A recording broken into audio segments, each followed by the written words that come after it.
Hello Capricorn, Sun, Moon, Rising, and Venus signs. Kamusta kayo? Sana po nasa mabuti kayong kalagayan. Welcome back po sa Star Tarot. Kung bago kayo dito, welcome din kayo. Thank you for your support. I truly appreciate it. God bless you all. Capricorn.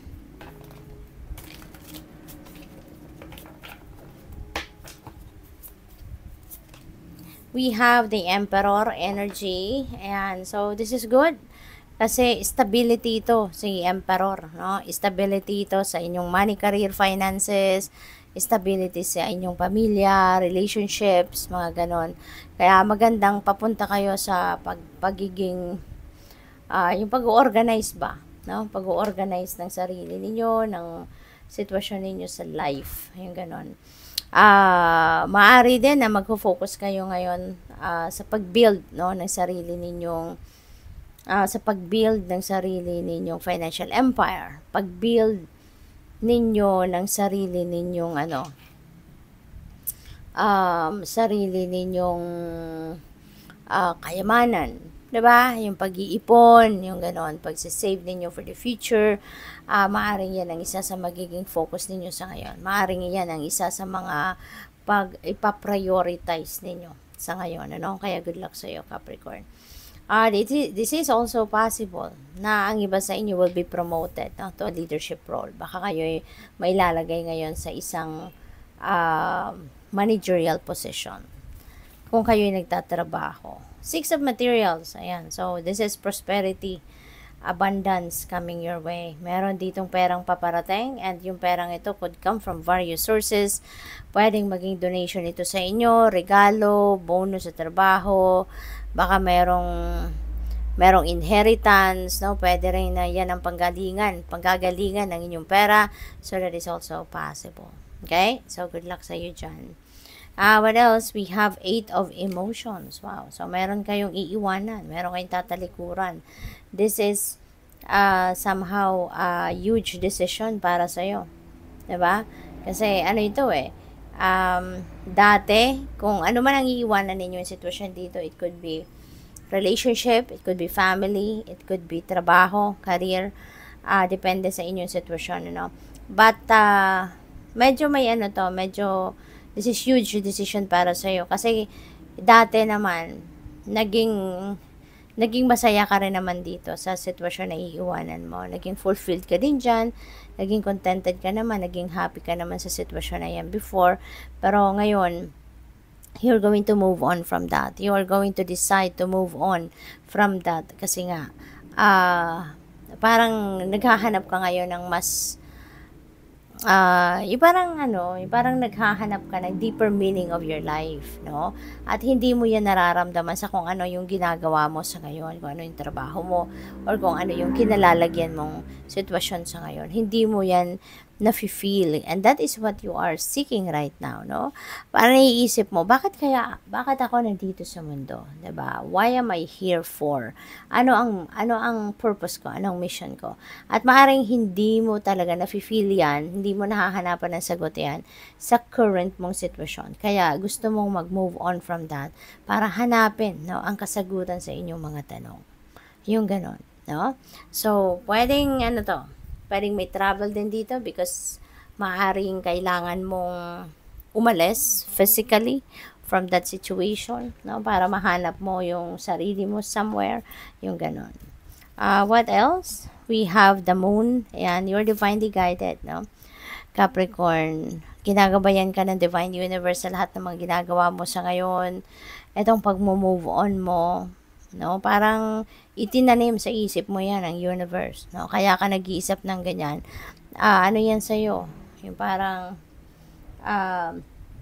itinanim ng universe sa isip mo yan na ganyan ang dapat na maisip mo sa ngayon, because maybe it's about time now for you to step into your power, or it's about time na para sa'yo na hanapin mo kung ano ang purpose mo sa buhay, kung ano yung mission mo sa buhay, yung gano'n, ano? So, divinely guided kayo, kaya importante na papakinggan ninyo kung ano yung guidance sa inyo ng divine universe through your intuition, dahil yun ang magli-lead sa'yo towards kung saan ka dapat mapunta, no? What are the next things na dapat ninyong pag-isipan sa ngayon. Okay? So, what else? We have the seeker. Ayan. Could you surrender just a bit more? Ayan. So, siguro, ang iba sa inyo rito, you are also going with the flow with life. Sumusunod naman kayo sa agos ng buhay. Pero parang may reservation pa rin kayo.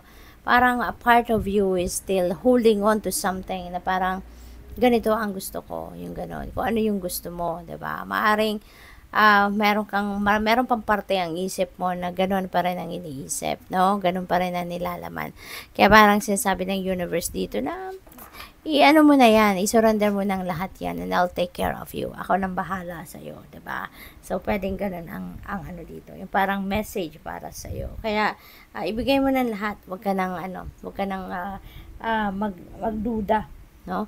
100% magtiwala ka na sa divine plan. Magtiwala ka na sa plano ng Panginoon para sa iyo. Okay?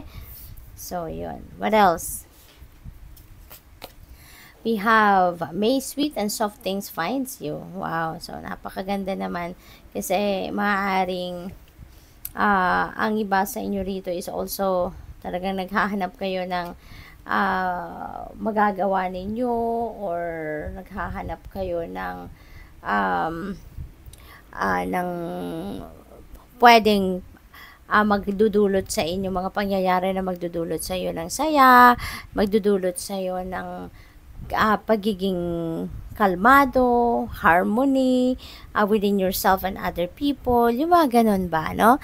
Yung parang chill lang, no? Gusto mo lang siguro ngayon mag-chill, yung ganun. Gusto mo lang na mag-relax, gusto mo lang na mag-unwind, gusto mo lang na maging ano ka ngayon, maging light. Kumbaga, you're focusing on the lighter side of life. Kumbaga, no, maaring yun ang gagawin ninyo sa ngayon or yun ang gusto ninyong gawin.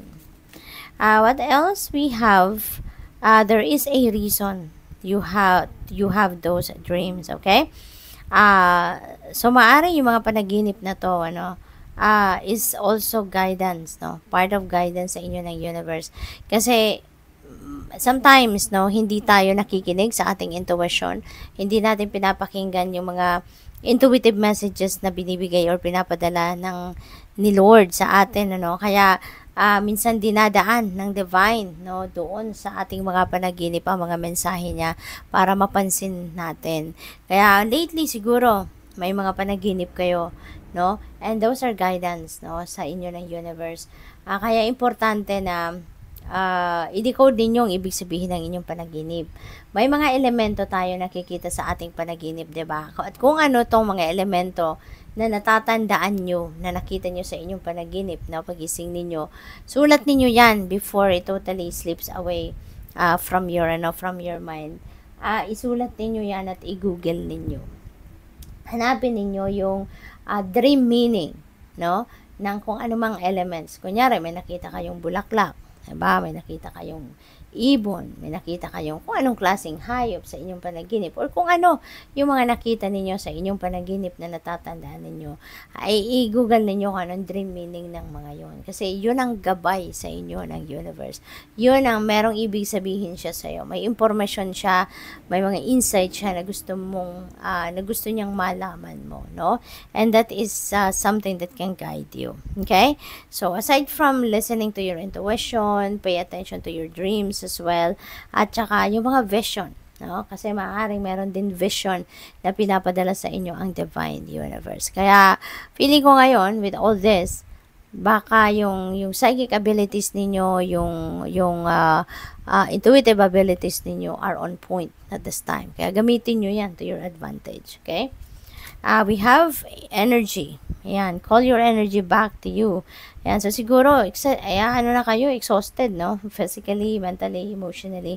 Baka sobrang pagod kayo for whatever reason. Kaya, ito, parang kailangan ninyo na mag-re-energize. Kailangan ninyo na mag-replenish ng lost energy ninyo. Kailangan ninyo na magpahinga, 'di ba? Kailangan ninyo na magnilay-nilay, magmuni-muni, at kailangan ninyo na